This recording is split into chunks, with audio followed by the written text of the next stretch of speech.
সব পকাৰ্টো সব বেপাৰী তোমাৰ মা মৰিব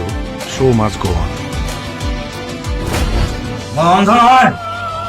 I'm an artist আৰু আৰ্টিষ্টৰ এটাই পলিটিক্স সদায় ৰাইজৰ লগত ৰজাৰ লগত নহয়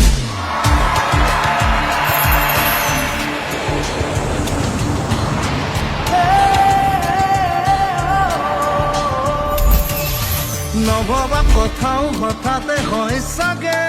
পৃথিৱীৰ আটাইতকৈ ধুনীয়া ইমোশ্যনটোৱে মিউজিক মানুহ বুজি পোৱাৰ আগতে ৰৈ ৰৈ বিনালে নিশাই বিনালে ৰাতিপুৱাব কেতিয়া এই সাগৰখন সঁচাকৈ বহুত ডাঙৰ সাঁতুৰিব পাৰিমনে তই ঠিকে আছনে একো নহয় একো নহয় চালা হাৰ্ট থ্ৰব তই কেতিয়া ৰৈ যাবি নেকি